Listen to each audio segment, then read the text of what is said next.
It's a miracle, doc. They counted me out. Moment of truth, counting it down. Underdog story was down for the count. Back on my feet, back with a mic, back on the beat, back with a family that bang in the streets. The game on lock, I stand with a key. Standing my ground, I am planning to flee. Standing my ground, I am planting my feet. Taking a stand, embracing my destiny, shaking his hand, flipping the script. What's going on, everybody? Welcome to Sunday Night CrossFit Talk. So I just hit go live, and I got a message back from Twitter that said, unless you have a premium subscription now, you cannot go live on this platform any longer. Wow. So just found that out as we went live, because I just went live on Friday, and it was fine. Yeah. With Bethany, and now today it's not fine. So I got to look into that. So if you were here on Twitter to check us out, not going to see us tonight. And you won't even hear that message. So there you go. Keeping It Real is just here for the gators and snakes. All right. So how was your guys' weekend? Mine was good. You were there. I was. Put some miles on the car. Yeah. Before we get into that recap, how about you, Carolyne? Today I went axe throwing for the first time with Lex. So we went to like this local like bar place that just opened up in her city. It was really fun. She beat me on most of the games, and I don't know if I should be impressed or worried about that. It was really fun. And then we've just been a lot of walks around the neighborhoods and stuff like that. There's like this really nice park that we do. It's like an 800-meter loop with some good shade, which is important in California because it's been like 110 degrees on a lot of the days. But yeah, getting a lot of steps in. We go for like at least a 4-mile walk, often like every morning. And I just think it's crazy how much you have to walk to get your 10,000 steps. Like that 4 mile is basically exactly almost 10,000 steps. And it takes us like, I don't know, an hour and a half to an hour 45, often with the doodles just to walk around. So yeah, I've been getting, my average step count has been like almost like 15,000 since being in California. Yeah, we have a loop around our neighborhood that's exactly 800 meters. And that's my walk the dog during work. I just go and do it once. It takes a long time to get to 10,000. And we put this challenge for ourselves for the month of July where we're running a mile a day. So we're also trying to get our mile, whether it's in a wad and it's just accumulating, or we might do intervals or just go for like a mile jog. I don't know if I'll like really test my mile. I've been doing more like jogging around the neighborhood for the most part, but I think by the end I'll try to actually test it. That's cool. Well, no, we talked last night. Jamie, you're watching The Bear? Yes. Yeah, we started that. And what are your impressions of The Bear? I like it. It's good. You're right. They're like short, quick, really interesting episodes. It draws you in right away. I'm curious to see where the story goes for sure. We just made it to the second season. Yeah, second season was amazing. Third season is very artistic, and less story movement. And we're not done. We have one episode to go from season 3, but it's one of my favorite shows from the last 5 years for sure. Maybe my favorite show from the last 5 years. But it's so good, and I love it. So I'm glad you jumped into that. Mm-hmm. Good suggestion. Well, I put a ton of miles on my car and went to the beautiful state of Michigan, who they need so much road work done. The minute you cross the Ohio border into Michigan, your car just starts bouncing around.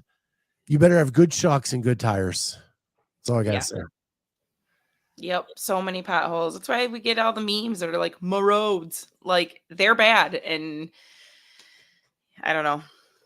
They put tons of funding to it. It doesn't matter. We are literally have construction on every single highway. You can't get out of Lansing without touching construction. And it's, I don't know. It doesn't even help. They're just, maybe the construction is what causes problems. Then like a whole new set of roads gets just used and destroyed, and then come back to that, and that gets destroyed. I don't know. Yeah. So we went to Lansing and kept on going, all the way out to Lake Michigan. We have Lake Erie here in Ohio. Thought we were cool with that. Man, Lake Michigan smokes Lake Erie. Smokes it. It is so beautiful. It was so gorgeous. We get to Muskegon, and it was miles and miles and miles of beach. Yes. And it was gorgeous. Just driving through there was a treat. Yep.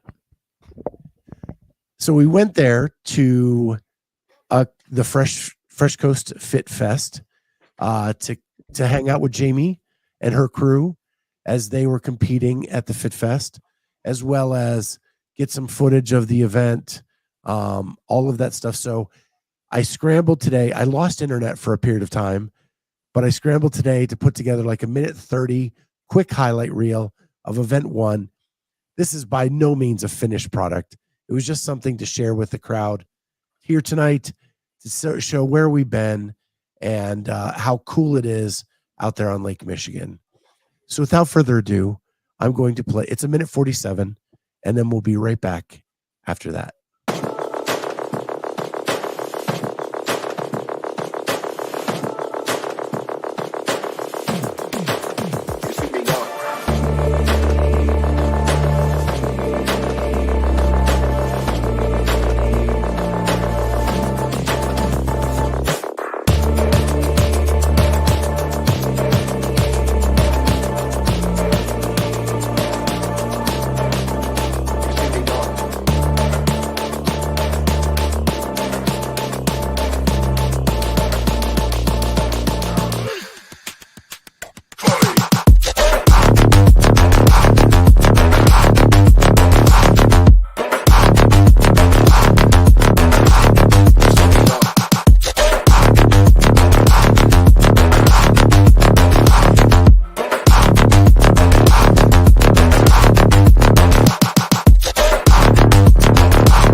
How'd that one go? I thought it was good.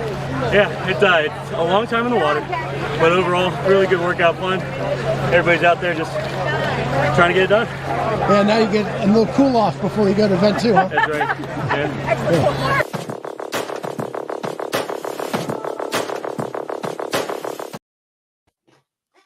There's Fit Fest, or Fresh Coast Fit Fest. Yeah, just so everyone's clear watching that, everything synchro was at the top, because I'm sure if people watch some of that stuff, they'll be like, oh, that was terrible. It was terrible burpees. That was terrible squats. Yeah, it didn't matter. Like, you could squat fast, you could burpee fast, as long as you stood tall together on the raft. And if you held the dumbbell up at the top, was synchro. A little bit different, but so let me ask you, doing these movements in sand, I watched so many people on thrusters topple over onto their back because Really? they lost their balance or whatever in the sand. Did you ever feel that way? no. No. But you're a games athlete. I mean, I feel like, for one, having to like basically hold overhead, like show control overhead to make sure you're all synchro. I guess if you were trying to go really fast and yank it down, you could get wobbly. I was constantly like holding there, so I feel like I was moving slow enough that I didn't feel. And it's actually nice as you like dig your feet in like down, so you almost like have like lifters on. Just dig your toes in, and then your heels are up. So I feel like once I was where I wanted to be, I was fine. And that workout was however many dumbbell thrusters, single arm dumbbell thrusters, 50. burpees to start. Then Yep, they did 30. the raft thing. Then again with burpees and dumbbell thrusters. Yep, backwards. Yep. So, Yep. but it was beautiful. It was long. It was a long swim. They had 500. so long, they actually moved the last buoy in Yeah. before the first group got to it because it was taking so long to go around. Yeah. What was the distance? It was supposed to be 500 meters.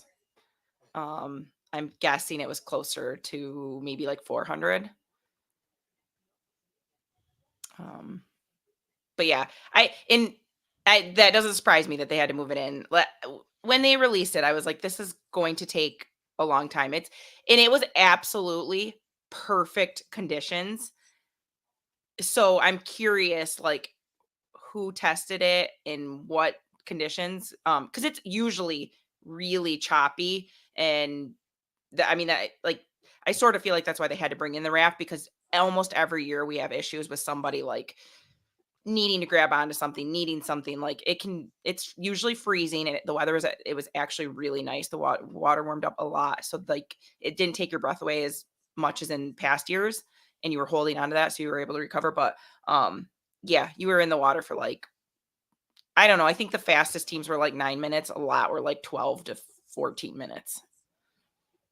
Yeah, and it was a long run down the beach before you enter in that deep sand with the raft. Then you entered, and then you went around that 500 meters. And again, they brought in the last buoy to probably make it 450. Yeah. Something around there. Somewhere around there. But Yeah. But you could still stand about 3/4 of the way out to the buoys.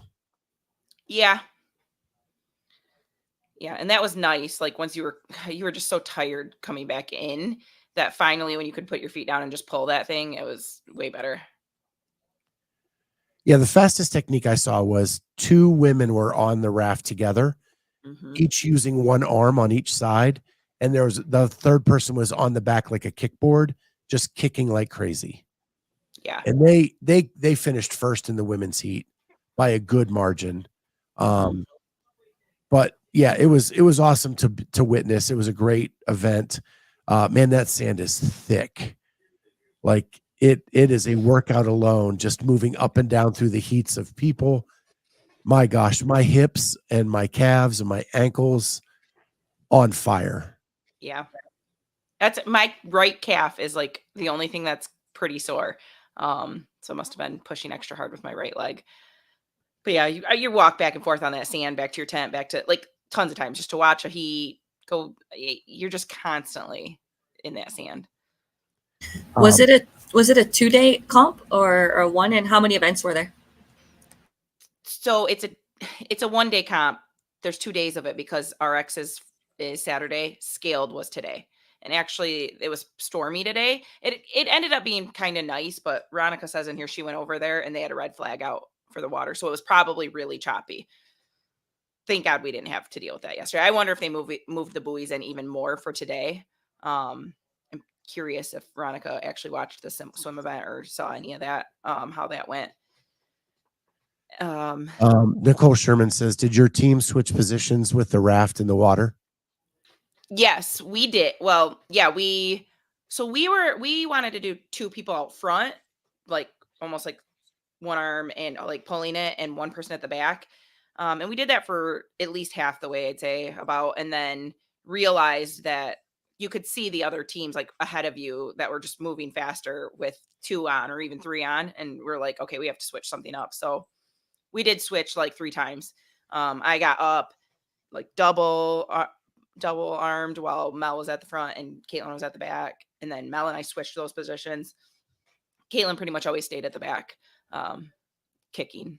But yeah, we tried a few different things. The funniest conversation I heard it all day was, well, while switching positions, you ended up in very precarious situations as well. Butt to face to butt, whatever you want to call it, front to back, things like that. But yeah, that was hilarious. Ronica had me laughing so hard. Only she would be like watching us and kind of like I mean, she's behind us in the water watching us. Like, I don't even know. Like, I'm just moving along. Like, I'm not looking at where I'm at or even paying attention that I'm basically on top of my partner on the raft. Like, I'm just moving. You're there to win. Yeah. We all Once know. I'm in the workout, I try. Yeah. So that was the first event. It went into the second one was crazy. And this we've talked about a lot. You've been battling a shoulder injury. You say you can't snatch. You were the strong snatcher on your team, and you snatched 135 power 5 times fairly easily on sand on a piece of plywood. Does that give you more confidence going into the games? No. Come on.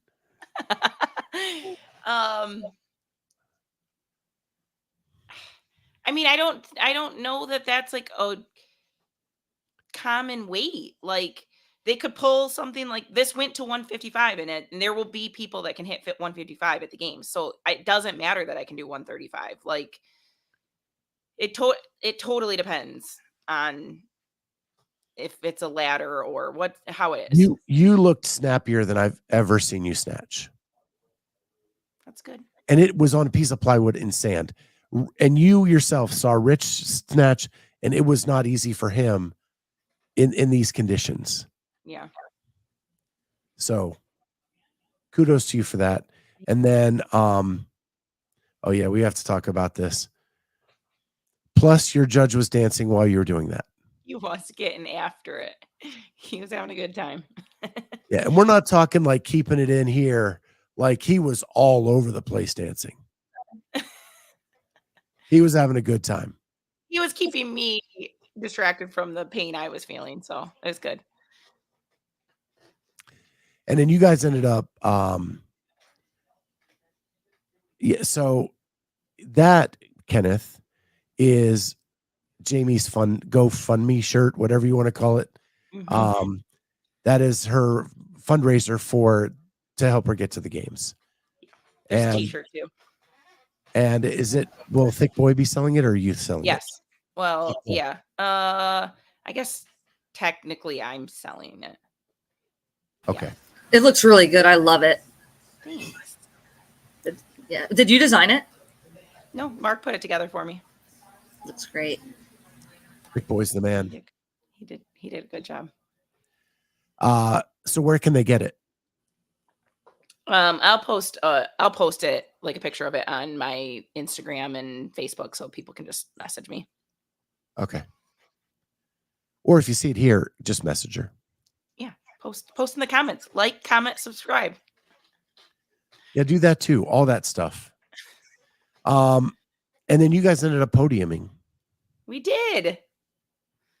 But even more impressive, you finished 7th overall. Mm-hmm. So not just Masters, but overall 7th place. Yeah. Masters really showed up. Like, the first 3 teams in Masters were in the top 7 overall. Like, yeah, it was a pretty competitive field. I mean, Rich's team was first in Masters, 2nd overall. Not surprising, but yeah, Masters just was competitive this year. That's awesome. Ronica says she needs 10, and I think she can message you tomorrow, probably at the gym. Yeah. So yeah, it does look cool, and I'm definitely getting myself one of them.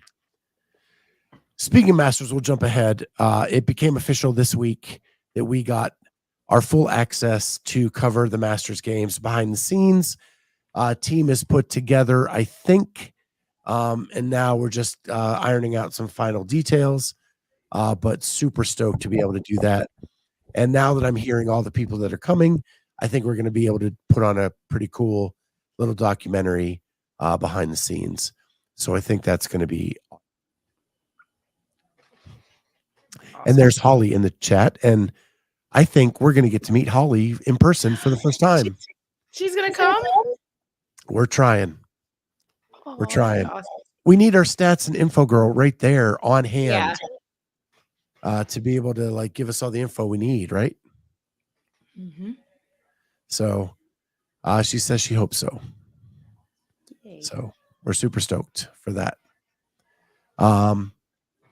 So let's get into the Elite CrossFit Games. Dave Castro was at it some more this week with all of his interviews. He did take a couple-day break, apparently to go to Yosemite with his family. But it was back at it, and we had no cell service over the weekend. That's the last thing about Fresh Coast. Yeah. Couldn't even communicate with Jamie to let her know we had the table reservation she needed, all that kind of stuff. It was so crazy. So I am really behind on these athlete interviews. I think I have 3 or 4 to do. I think he's come out with a couple since Lexi Neely just came out before I came downstairs. So yeah, I've got 4 to go. BKG, Lexi. I can't remember her name now, but I crammed a few in today. So we know event 1. Mm-hmm. Run swim. Event 1 is run swim. And it also came out in some interviews this week that those predictions of distance appear to be right. Dave said that with his own mouth. And if you reverse engineer it, it probably means no fins. Mm-hmm. So, thoughts on the run swim event? It appears to be 3.5 mile run, 500 to 800 meter swim. I think it's closer to 800 for the half mile, so about 800 meter. Do you think it's as much of a run as a swim, or it's a lot more towards the run? I think it's more towards the run. I think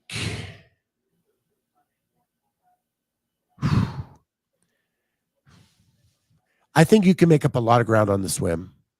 If it's 800 meters, that's for these swimmers probably a 13-minute open water swim. A 5K is what, 17 to 20 minutes?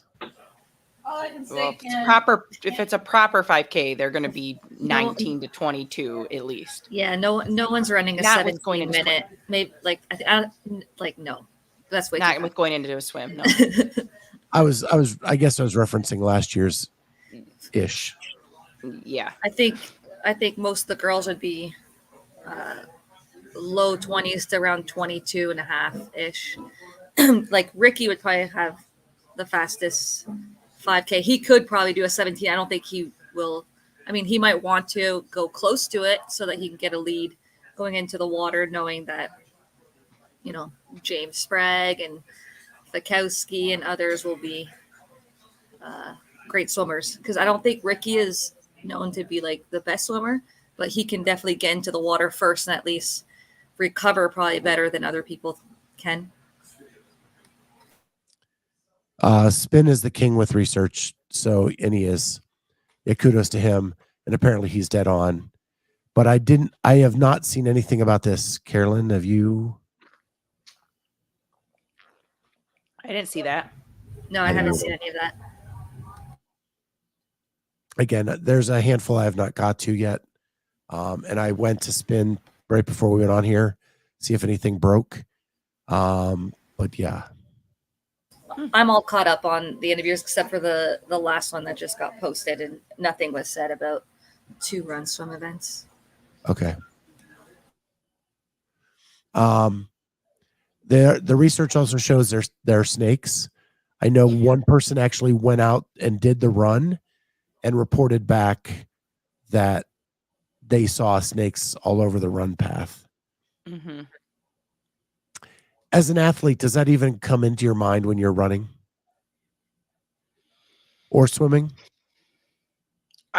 Swimming, yes, it comes into my mind. I've done several triathlons and that kind of stuff. Like, I'm not overly comfortable in the water. Like that stuff stresses me out. Like I wouldn't just go to a lake like that by myself and go swim around in it. Like, I'll sign up for things like triathlons because there's 50 other people in there with me, and hopefully something gets someone else other than me. But like, I don't know. I wouldn't feel comfortable doing like ocean swims personally. And like, yeah, I don't know, just ew, leeches, anything in lakes, like, ugh. Leeches. Yeah. Oh my gosh. All the open water swims I've done, I've never encountered a leech. Well, they're all over our lakes in Michigan, so. I'm probably similar to you. Like on the run, I probably wouldn't think about it. If I saw something, just keep going. You're so focused. In the water, I'm less comfortable. The fact that you're with a lot of people, just hopefully those creatures stay away from the mass people. Yeah. But I mean, I think when you're in the race, you don't think about it. And I don't think it'll play a factor at all. Yeah, I was talking to Bethany on Friday, and she said that usually the animal is more afraid of the human than the human is of the animal. And with all those people, most of those animals will be scurrying off to another place. But if you're out there, like you said, Jamie, if you're out there running by yourself, sure, you're gonna encounter a lot of that. Yeah. But if it's a mass start of 80 people, you're probably less likely to see that. Absolutely. So, Do you guys have predictions for male and female in that event? Probably Tia. I could see James doing really well in that one. That was a good pick.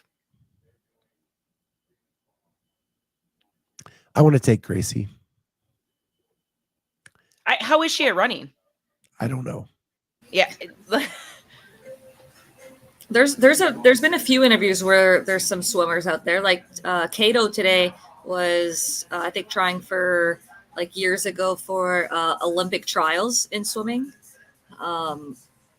You obviously have Walton, that's a great swimmer. Like someone like Haley Adams can get into the front with the run, and she's always done well. Rolf has always done well in swimming workouts. Same with Emma Lawson. I think like some of like those girls with Walton will be up there for sure. On the men's side, I mean, I think Brent always does well. James with that combination. Mm-hmm. But yeah, it'll be interesting how much each weighs onto the event. Will Pat finish top 20? I think so. I don't think he's that bad of a swimmer. I think like the one year he cramped up and he's had some bad luck. Like the one year was the kayak, and he just couldn't figure that out. Like he works on his swimming, but I don't think he's like the top end of the field. But he can still, I think, do well. He's not a bad runner. He's a good runner. He's a pretty good runner, and I think he'll be fine. I think so too. I think he'll be top 20. Yeah, I think so. I think Sprague has shown that he's the new Brent. Like Brent won these events, and now James is just a younger version of that with maybe even better swimming ability. Yeah. So I like the James pick for that one. I would say I want to pick Gracie, but I don't think her run, Tia's run is probably better than Gracie's by a greater variant than vice versa. I agree. Yeah, like I expect like the runners in the front to be like Tia, Haley Adams, Rolf will be towards the front. I don't think Gracie will be matching their speed going into the water, but she can make up a lot of ground, I'm assuming, in the water. But where will she be entering? That'll be the factor. Yeah, and for that it's swimming under fatigue, and Tia's going to be fine with that. And Tia actually has of all the swimmers, when you look at her stroke, it is picture perfect. So I don't think Gracie will be able to make up that much difference. Larry Young says, doing anything close to Olympic level makes me think you might be a sneaky pick for the ladies. Yeah, that's what I'm saying. I'd like to, but that's really damn good at swimming. Yeah. Like Cato, who was a good swimmer, like I don't see her being close to them on the run. But she may be like, I think she'll have a top half finish in this workout, but I don't think she'll threaten for a top 3 in that workout. How are Laura and Gabby in the water? I think they're fine. I think they're probably upper quarter. If I remember, like Laura does well in those events. Yeah. Yeah, I think they'll be fine. I don't think they're going to win. And I don't really know Gabby. I don't remember her finishes, but Laura, I remember her finishing well in like the lake swims. And she's a decent runner. Oh yeah. They'll be fine.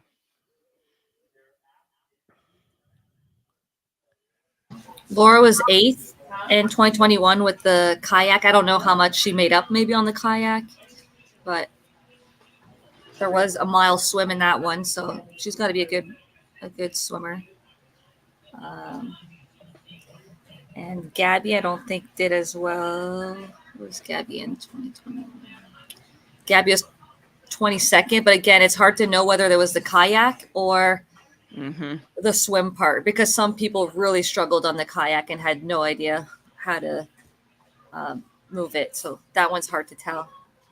And then I think the 2022 swim event was a lot more dictated by the skier than the swim. Like if you could just survive and make it to the end, it became just the calories. So I don't think that we've had like a pure sprint in a while. And that's hard to know for the rinse and repeat because there's only 5 athletes. And again, the Echo bike plays a role in that too. No. Or swim and stuff was the 5 people. Rinse and repeat was. Rinse and repeat. I don't know what. That's from our stats and information person. Laura 3rd, beat Tia 4th in the rinse and repeat one. What was rinse and repeat? Because it was swim and ski was the 22, right? That's what it was called. Yeah, and that's more with the skier. Yeah, that's the 2022 one with the skier, and then swim and stuff is the one at the 2020 games with 5 athletes, which Laura wasn't there. So that is hard to know. Swim. Okay, rinse and repeat was the swim ski. Yeah. Yeah. So that would have been, she got 3rd because of the rower or the skier. Ski. Yeah. Yeah. I mean, she's probably a good swimmer too. Like. Yeah. But not as elite as. Yeah, I think she's upper tier swimmer, just not too. Tia Gracie swimmer. So there we go. The other thing we learned this week is Chad is event 7 right before the cut. So you're going to be doing step ups for your life. That is crazy. I kind of like it because he's making it matter. Like he's going to make them push it. But man, you're going to be sore the next day pushing that hard. And we don't know what the twist is. Like, we don't know. So. And Dave did say that the twist is not the fact that it's the workout before the cut. Because someone asked if that was the twist, whether it was just the workout before the cut. And he said, no, that's not the twist, but didn't say whether there was an additional movement, whether the twist is just having multiple boxes and moving your way down or step overs. So we still don't have that information, but I like the fact that it's before the cuts. I think puts pressure on the athletes and everyone will get to do it. Yeah. Is it Kyron Souza? His first name. Callian. He did it. Like him and Bruno did it recently. And they did the whole thing. And apparently they went pretty hard at it. And he said that it was fine doing it. It was a couple days later that he really hurt. Well, they only have 1 day to work out after it. And like, if you're going to be most sore on Monday, it is what it is. You just got to get through Sunday. Yeah.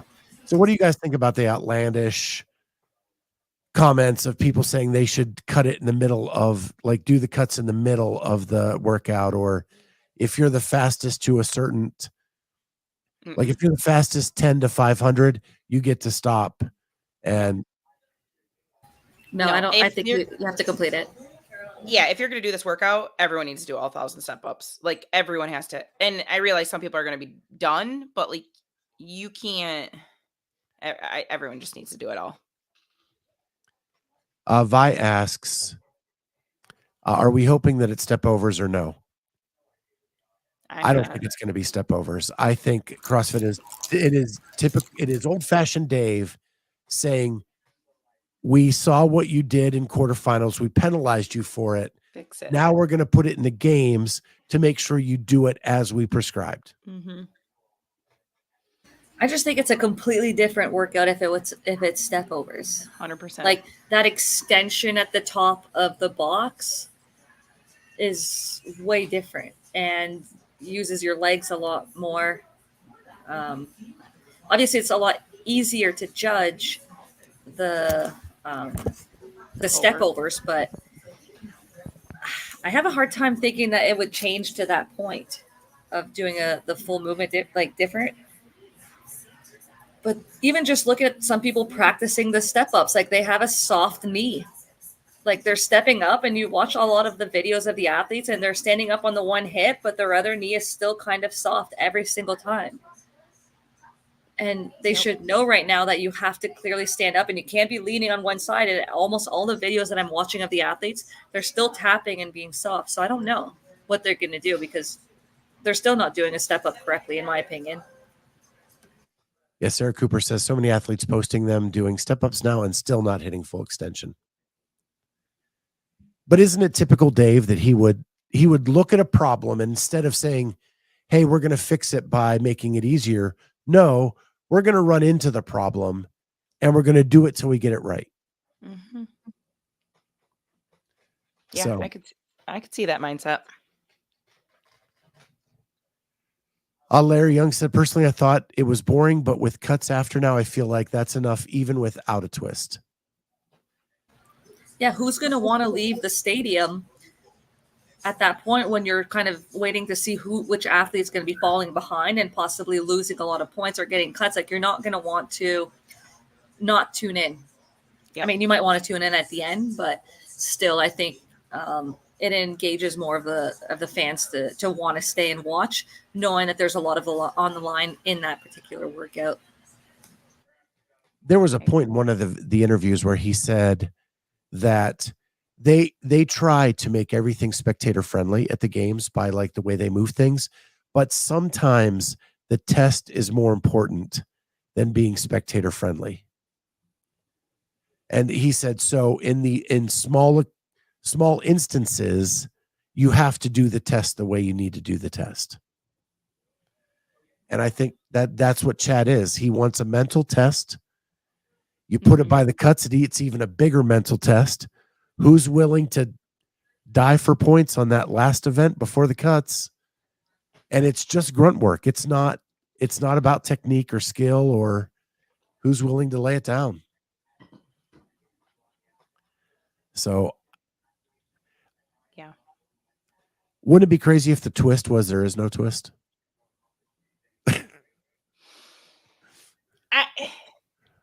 I think there's going to be something. I don't think he would do that. I don't think he would say that and not have something. Yeah, Dave. Yeah. So, did you see the one interview where someone asked him if he was going to bring back the cornrows? No. And he said that he decided that when he turned 40, he was done with those types of things. That as a 40-year-old and up, like you have to just be more serious and move on. And I thought that was very interesting.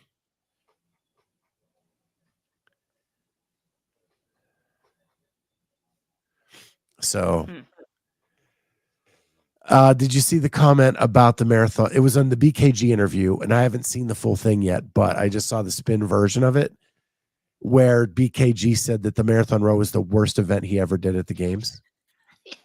And Dave said that, well, if I'm still in this position, it is coming back at some point.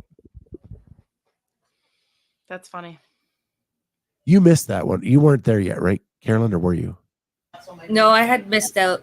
That year was very close to qualifying, and when I saw it, I was at the event watching, and I was like, "Oh man, I'm so glad I'm not doing it."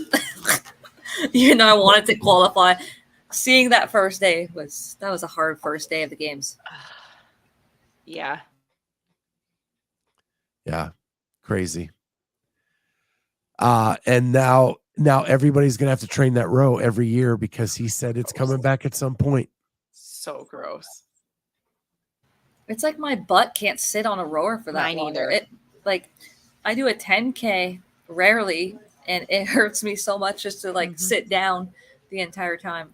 Yeah, the most I've can't ever imagine- done is a 10K. I can't imagine quadrupling that plus some. I've done the half before. In 2013, when that was programmed, one girl from my previous gym in my hometown was doing the half marathon row. She ended up quitting halfway, and I just kept going. So I have done the half one, and that was brutal. The first time I did a 5K, like I had blisters all over my fingers. Yeah. Mm-hmm. Yeah. I can't even imagine 40,000, whatever it is. Crazy. I liked Emma McQuaid's question about, do you think that we're overtraining? And his response is, I absolutely think you're overtraining. That when you're training 5 to 6 hours a day, there's no day at the games that is 5 to 6 hours. And I saw him say in other interviews, like the most total workout time you're getting, unless there's like a marathon row or Chad, is like an hour.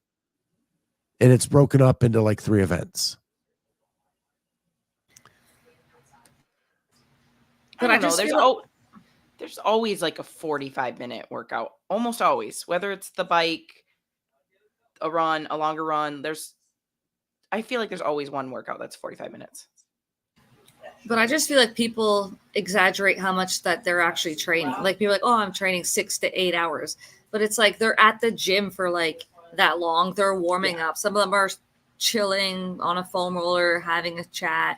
Like they're not actually working out for like 8 hours. And they say it like that. So people have this perception that they're training for 6 to 8 hours. But I think in reality, most athletes are like pure, like whether they're lifting, cardio, or like gymnastic skills or metcons, like let's call it 2 to 3 hours. So and people that have other jobs condense it into like, let's call it 2 to 4 hours maybe, while people that don't have jobs and can be at the gym all day just stretch it out so much and get work done and physio work, etc., and cold tubs. And they all just say that it's their training day, which it is, but I don't think they're actually training for 8 hours. That's my opinion, unless I'm wrong. Agree. I just don't think that they are. I can't remember how Emma McQuaid put it, but it was like she doesn't just train to train anymore. She doesn't want to do trash training, or I can't remember the term she used. Trash volume.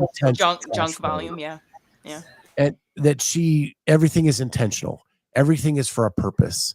And each workout has a purpose, and she knows what that purpose is. Do you feel that's how you train?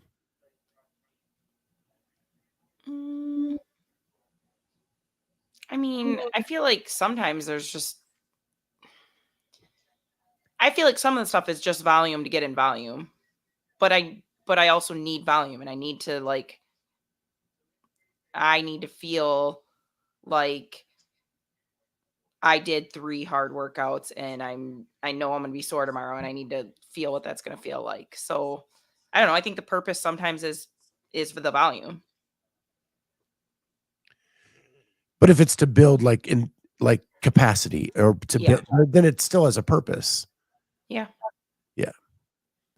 She was like, the example she uses, like, I don't do sandbag cleans just to do sandbag cleans. Like there has to be a purpose to it. Like I do a monostructural conditioning every day. I have a 4-week weightlifting cycle. That's like a progressive overload. That's like the same weightlifting stuff for let's say a week, and then I just progress for the 4 weeks. Like I start light on week 1, which is almost like a deload, and I normally have a couple metcons, you call it, and some accessory. And I would say that like there's no junk volume. Everything's intentional. I try to hit essentially every movement once a week in different stimulus. So it's like if I don't feel like I'm gonna hit this piece with intention, I just don't do it. And I'll be like, okay, well, which movement did I skip this week? I'll make sure that I don't skip on that movement, 2 weeks in a row, or I'll put that piece into another part of the week, just so I don't get burnt out or just doing things just to do things and go through the motion. So I would say that I am intentional in my training, and I don't train as much as my competitors. I take 2 full rest days a week for the last few years, and I listen to my body very well. Yeah, she said on our interview with her and in this interview with Dave that like with the injury she sustained last year, she had to like start from scratch, and it was a full rebuild in the off season.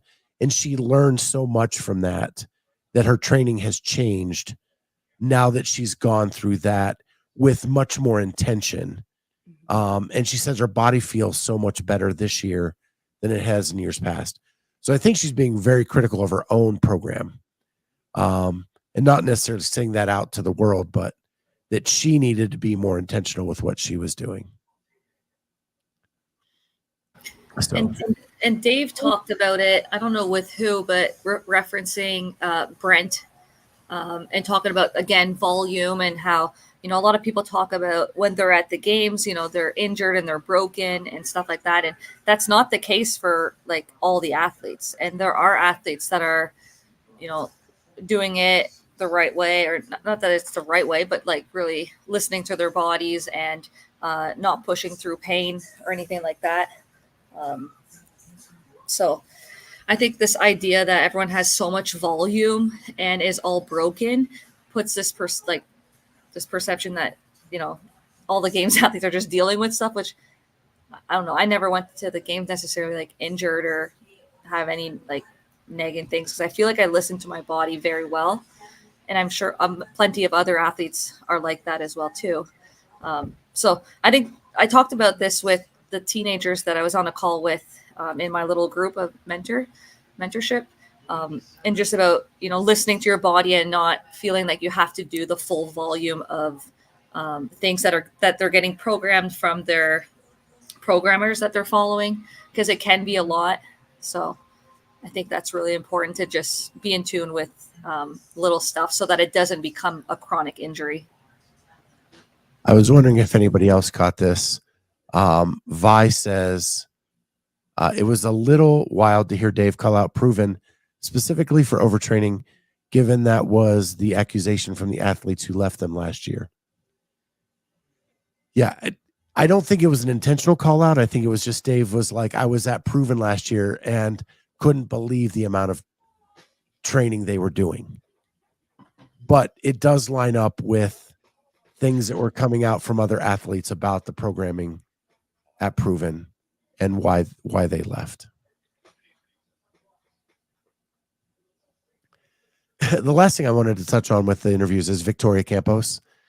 In her question to Dave was, every year you win the semifinals, you get a free L1 or a free L2. And she has her L3 and has completed every online course that's available. And she asked Dave, could she get her L4? And Dave said, absolutely, let's do it. And he asked her, would she be interested in trying out for the seminar staff? And she said, sure. And he said, then we're going to do both. And I thought, wow, that was a really cool like interaction that happened on an interview. Because there was a lot of stuff out there that a lot of the athletes that are in the games don't have their L1s or anything like that. And in my interview with Saxon this week, he talked about that if you're competing in a sport and there's a class to learn about the movements and the movement standards, wouldn't you want to know that information to make you better at the thing you do? So I wanted to get your thoughts on that. And then Mike Halpin put out, I think today, on his known and knowable Instagram account, why don't we give badges to put on the jerseys of athletes who have their L1, L2, L3, That's a good or idea. they're a country champion, or they're whatever. And instead of just having a leader's jersey or the medals for champions, Mhm. why not have L1, L2, L3 as an option to put on the jerseys and celebrate those athletes that actually have those things? That's an awesome idea. And Yeah, he I has like that as well. Yeah, he has a couple recommendations. So I actually could pull it up. I think I have it close. Like, I get that they expire over time, but I still think that while you're at the games that year, you still held, that credential, which I think would be a cool thing to add. Mm-hmm. I mean, it would probably make some people who maybe would consider letting it lapse would go renew it to make sure they get that again on their jersey.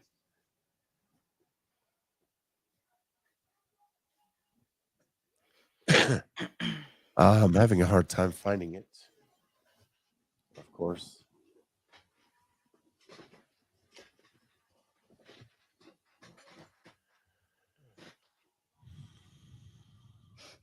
Okay.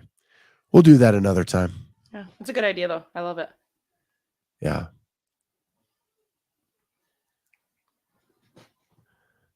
But yeah, it was super cool. And he had like pictures and mock-ups and things like that as well that kind of showed all that. So Holly said Sax's interview was so good. And Larry Young said badge idea rocks. So yeah. So there's that. So now we're going to get into the fun part of the show, hopefully. I was watching a podcast, swimming podcast this week, not CrossFit. And they were talking about, if you don't know, there's a rivalry between the United States and Australia when it comes to swimming at the international level.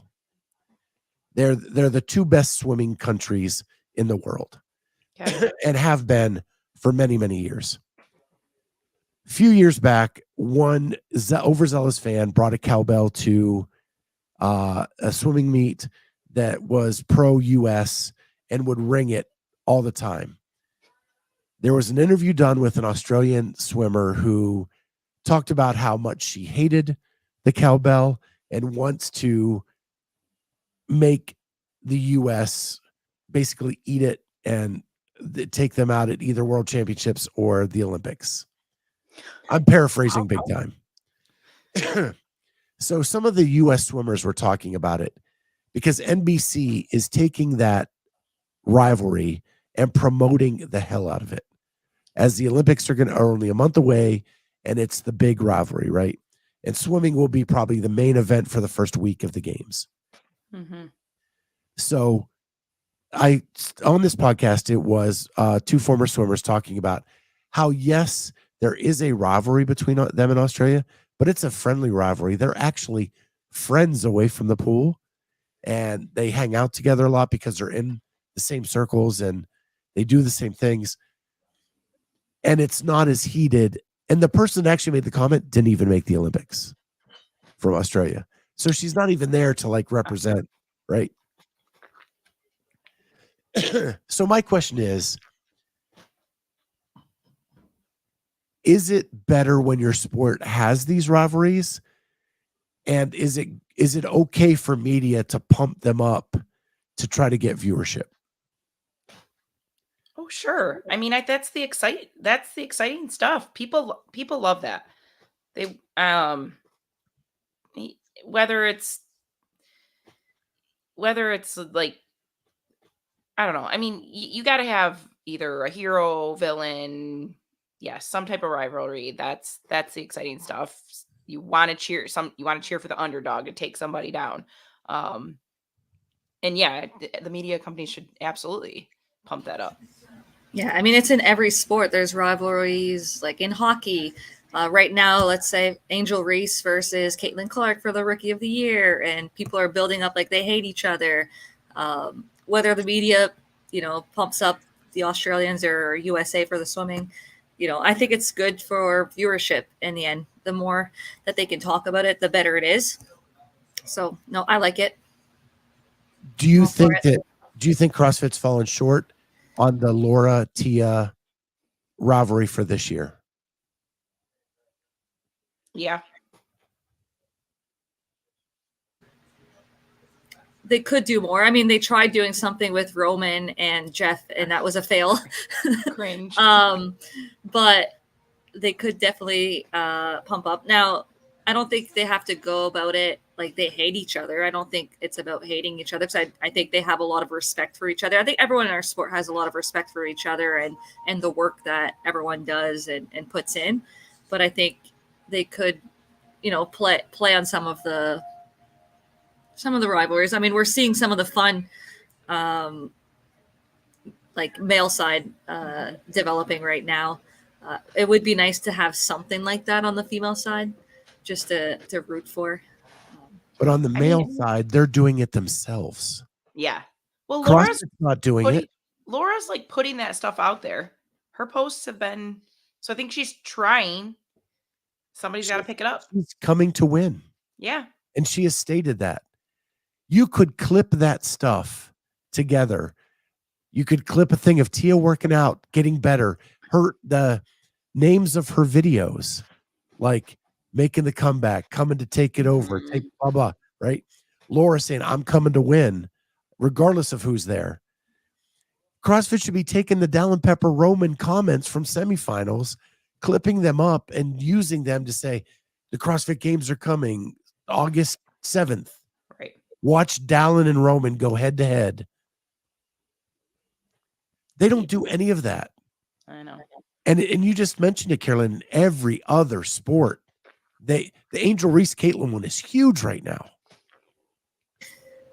I mean, people take it to a level sometimes I feel like they shouldn't take it for some of the rivalries, but in general, it's great for the sport.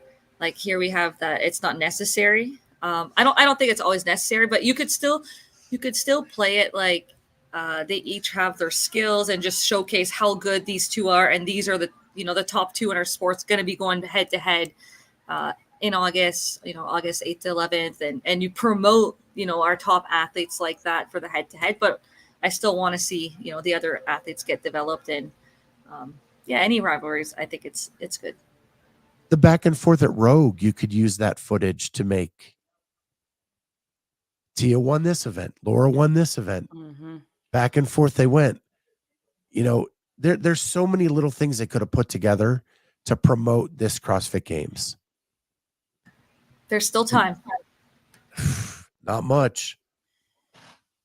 So now my contention is that people outside of CrossFit that are running events are doing a better job of that.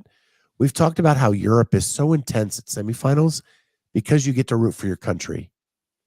So it has been announced that this year, SoCal Wadapalooza is doing a North America versus the world. FitFest just announced this week they are doing Europe versus the world. Those entities see the value in having rivalries and country pride, right? Continent pride, whatever you want to call it. What do you think about those events doing that? Oh, it'll draw more eyes for sure. Yeah, I mean, we only see them compete individually throughout the year, so it's a chance for different athletes to team up, and whether you're rooting for Team North America or Team World or Team Europe, it just allows something that they have in common, and they become a team. And it's just something that you don't see. Like we have the CrossFit Games teams, but obviously we know that these type of showcases would have great athletes, individual athletes going team, and it's just a higher level in general. Yeah. Like Sarah says, hopefully they broadcast FitFest this time. Yeah. And and when I was talking to Ariel, she said at FitFest, there was no it was not supposed to be competition. But every time they go 3, 2, 1, everybody wanted to win. There was strategy on every workout. They were all trying their hardest because they're competitors. And I hope it's a broadcast. I hope SoCal Wadapalooza does a great job. The cool thing about it only being 2 teams is it should be very easy to view the competition. And the different format for each event, 2-on-2, 1-on-1, 6, 8-on-8. It's going to be a fun thing to watch, I hope. And hopefully spurs like some new types of competition. Mm-hmm.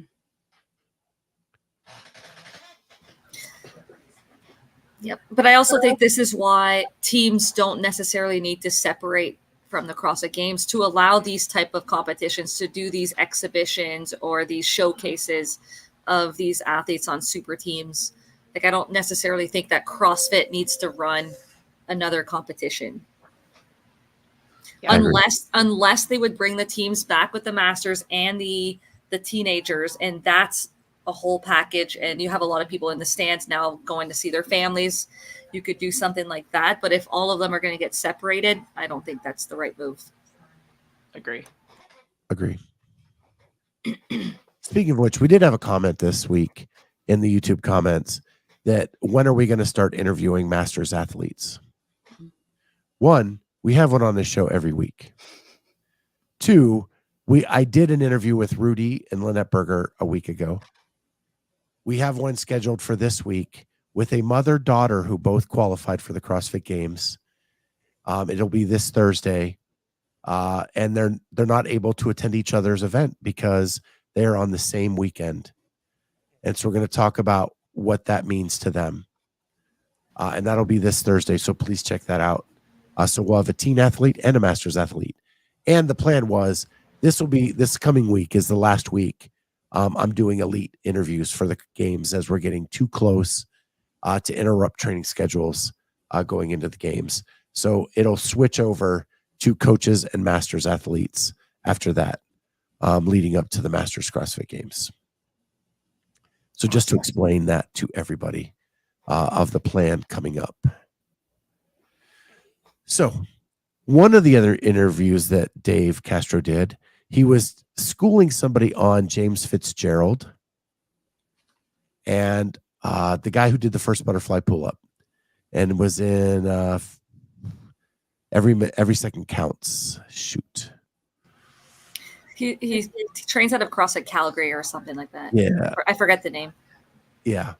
I think it was in the Hattie Canyo interview, actually, because she lives in the area where Fitzgerald and this guy came from. And he said if there was a CrossFit Hall of Fame, those two would be in it because of their contribution to the sport. Okay. So I put into our notes a question to you two is, if there was a CrossFit Hall of Fame and you had to start it with 3 men and 3 women. Now, all other sports Hall of Fames, you have to be retired to be eligible to go into the Hall of Fame. And my caveat to that is Masters competition does not count. So you just have to be retired from elite individual competition to be eligible. Who are your 3 men and your 3 women? Well, I think we all have Matt and Rich, right? No? Carolyn doesn't. I do have Matt and Rich. Yeah. I forgot about Matt, that he retired. I will add him to mine. I won 5 championships. She forgot. Yes, Matt and Rich. Yes. My third guy is Scott Pianchik.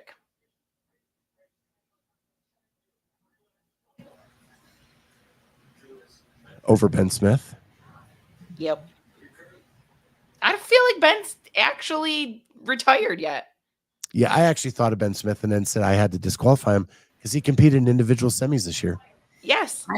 I have Miko Salo. I think he changed the game a lot for the Europeans to enter the sport and train. and Jason Khalipa. Because you forgot Matt. Because I forgot Matt. Which one wouldn't make it if you had to put Matt in? Probably Khalipa. I think Miko has an influence with the Europeans to really grow the sport there. Yeah, I agree that Miko's influence on Europe was massive. And I really like Jason Khalipa a lot. So it's a tough one between those two. But I'll give the edge for the Europeans, I think, just to grow it there. We'll give it to Miko. I got lazy and went James Fitzgerald. He was the first ever champion. And just like in the NFL, the Hall of Fame always does like an old timers vote in. And just so that people can learn about how the sport started. And James Fitzgerald has been around the sport ever since with OPEX and all of that stuff. And so I go Matt, Rich, James Fitzgerald. Andrew Sten says Rich, Matt, Jason Khalipa. And you'd probably have some sort of, people from the first era would probably get inducted first before even like Matt would get, because he's one of the more recent retirees. So you would probably get, the Ben Smiths and people before that, even though Ben's still competing. So with the women, they're all still competing. Pretty much. No. I'm trying to make a point here. So you can't go Katrin, you can't go Annie, you can't go, because they are still competing. Right. Yep. You can't go Tia because she's still competing. Yep. So so the Mount Rushmore of women ish is kind of off limits because they're still competing. So it makes it a whole lot harder. That's true. So who do you got for women? I have Kristen Clever, Katie Henninger, Sam Briggs. Okay. I had all those on my narrow down list. I have a question mark for Kristen Clever for me. But I have Carrie Pierce, Sam Briggs, and Annie Sakamoto.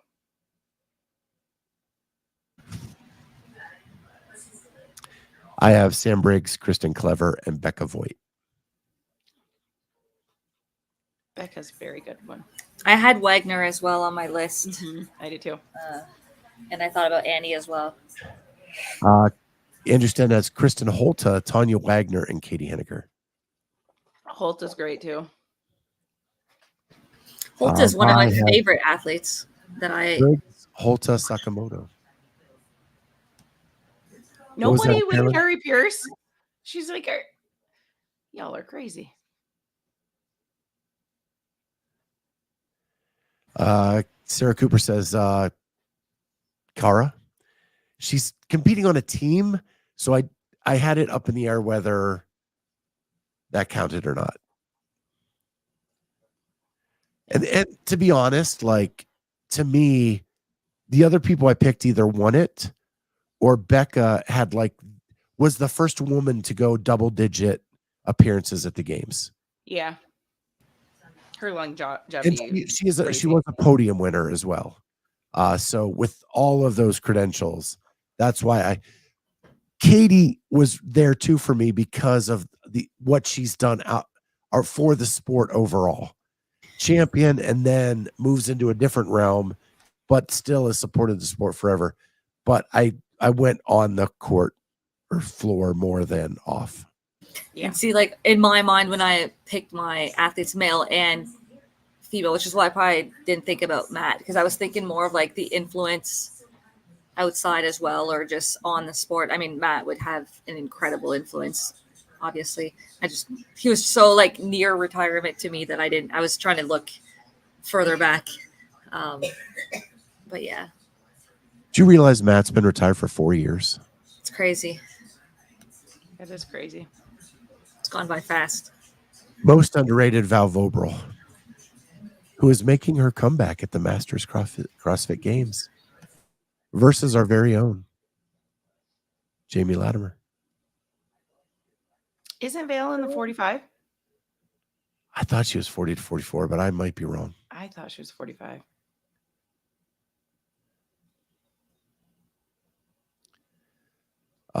Andrew Sten said, I think women is harder to pick than men. Definitely. Because you have two of Mount Rushmore that are retired for the men. Like that you just instantly say they're up on Mount Rushmore. And all like the three greatest female CrossFitters of all time are all still competing. Yeah. So yeah, made it tough. Anything else on that? No, I just can't believe I forgot Matt. I feel dumb. I get what you're saying. He's not the one that comes to mind for me first with like influence in the sport. Like, of course he has a huge influence, but like he's just not like Rich. Like he didn't bolster up CrossFit. He had opportunities, he had interviews that he could have, and I don't know. But he's still Matt Fraser. Yeah, I know. It's fine. It's fine. So he came to my mind instantly. Yeah. Instantly. Like, bam. Draw your dagger. Interesting question. I have an interesting question after this. Influential would give some nods to Valenzuela, Tovar, Camille LeBlanc, Bazinet. They were it people. Is it people influential or just it people? Yeah. So influential to me, like what Rich has done for the overall sport and for CrossFit in general methodology, everything is super influential. Mm-hmm. I don't think anybody else in CrossFit has done what he has done. So now like you're parsing things out. Like I don't even think Camille is embracing CrossFit anymore. No.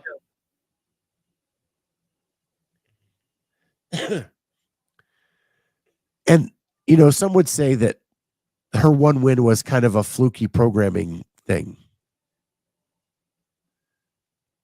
Stacy Tovar is an affiliate owner. She does contribute to the space, but it's a much smaller level than like a Rich. Yeah. Or even like a Becca Voigt. Becca Voigt's been an affiliate owner forever. Mm-hmm. Yeah, I forgot about her. She's a great pick. And then Lindsay Valenzuela, I know she has a lot of fans, but I just don't think. And for me, like Stacy Tovar is my girl. Like that is before I ever got into this media space, that's who I rooted for. And I wouldn't even put her in at this point. Maybe someday, but no podiums. One top 10 finish, I think. So Valenzuela and Camille had better finishes than she did.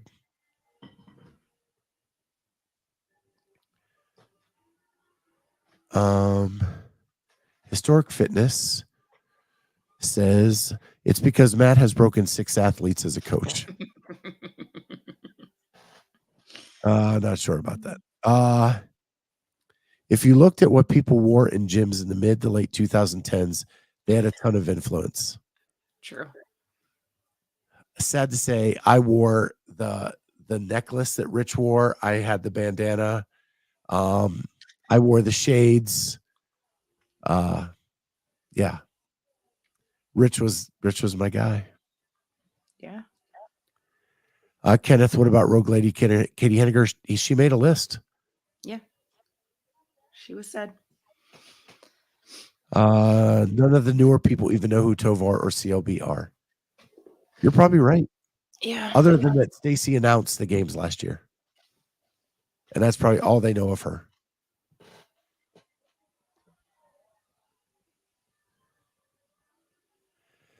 I'm saying that I think those folks had a lot of influence on the culture of CrossFit. They did. Most definitely.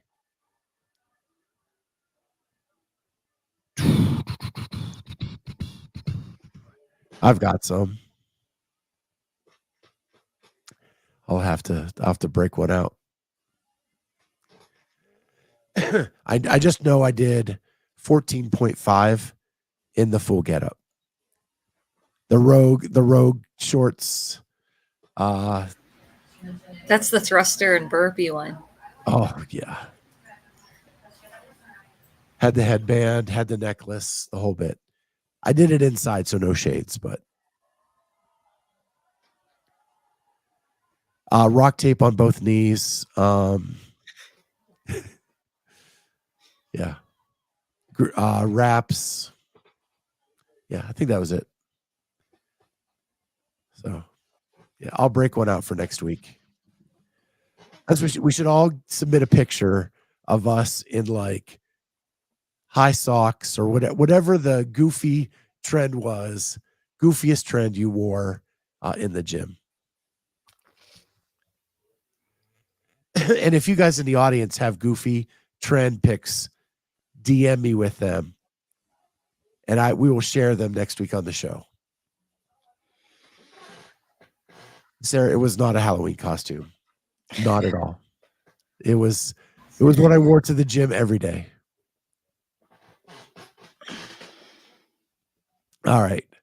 Some quick hits as we head out tonight. Number one, I get to announce that, yes, we got media credentials for the CrossFit Games. We got our approval on Friday late afternoon as I was driving to Michigan, and my phone was blowing up, and I was driving, so I couldn't pay attention to it. But yeah, we got the access. It's going to be interesting. It was written out way differently than it has been in years past. So it'll be interesting to see what all that means. We already talked about full access to do the behind the scenes of the Masters CrossFit Games. Super stoked about that. And then it was announced this week that ESPN will be broadcasting the CrossFit Games, and they are doing an international version on the CrossFit Games website and YouTube for the international customers. But in the States, ESPN will be the primary broadcaster, and they are airing exclusive 2-hour blocks every day.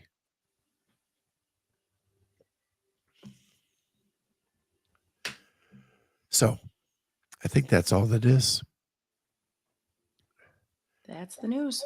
Draw Your Dagger is as cheesy as we all looked. Think about how strong the culture of CrossFit was then.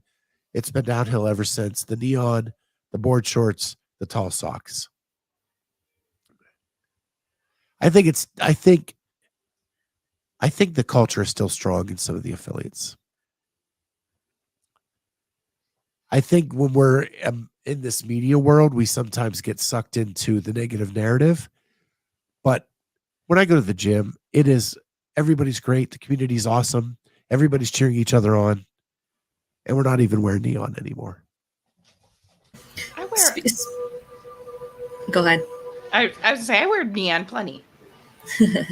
But speaking of affiliates, I'm surprised at how many of the athletes are training inside an affiliate. I thought more of them were training in their garage, but almost all of them in their interviews have mentioned different affiliated gyms in that they're training at. So I think that's a positive sign versus all the athletes just training away from the community and on their own. It's nice to see that some of them are coaching some classes and still involved within their communities. Or one of them built their own affiliate in their backyard. 2 of them soon with Ariel's too. Yeah. And Ariel, actually, the concept of hers came from Emma McQuaid. How would you like an affiliate with freestanding rig? With a freestanding rig. Have you seen it? What's No. a freestanding rig? What do you mean? So it doesn't have any legs. The pull-up bars, the rings Oh, are yeah. all hung from the ceiling. Yeah, that's So how you have- they gym. you have- They have that. They have rig too, but they have the freestanding pull up. Yeah. Yeah, it's been a long time since I've been there, but yeah, I do remember over where the lifting boards were. They have Yeah, the yeah. freestanding. Yeah. I don't think I'd like it personally. I don't know. She said it gave her all the floor space she needed while still having the rig to do the like a long lunge or a long whatever. And Yeah. it's immaculate. Like she said she's so picky and like everything's in the right spot and it's super clean and Well, she's proud of it. Like it's her baby, right? She built that. She worked hard. She won that Wadapalooza money, and I think put it towards building that gym. And I mean, why wouldn't you keep it clean, right? Like you worked hard for it. yeah. It looks awesome. And Dave was impressed. Like I could see Dave wanting to go there and check it out. That's cool. Yeah. I'm telling you, these Dave interviews really shocked me. They are so good. He is opening up so much to these people. And it's been awesome. It's been awesome to get to know Dave as more of a human than just the guy programming the games. Mm-hmm. It's going to be interesting to hear from the athletes how much different the interaction is with him this year at the games as opposed to years past. Yeah. He might hate it. He doesn't want to talk, I feel like, at the games. And now he's like opened up this friendly vibe with them and people are going to want to talk to him. I don't know. It'll be curious to see. But isn't that how you're going to grow the sport? They are your voice. They are your bullhorn to talk about what CrossFit is. And so many of them are in affiliates. So many of them are coaching. Some have level 3s, level 4s. Like you want those people talking about it. So I think like from a business sense, he needs that. He needs to open up that door so that they can, like you remember back when Rich and Andy won it and they went on tour with CrossFit, like that relationship was severed at one point and they need to reopen that so that athletes are willing to go do those things again. Yeah.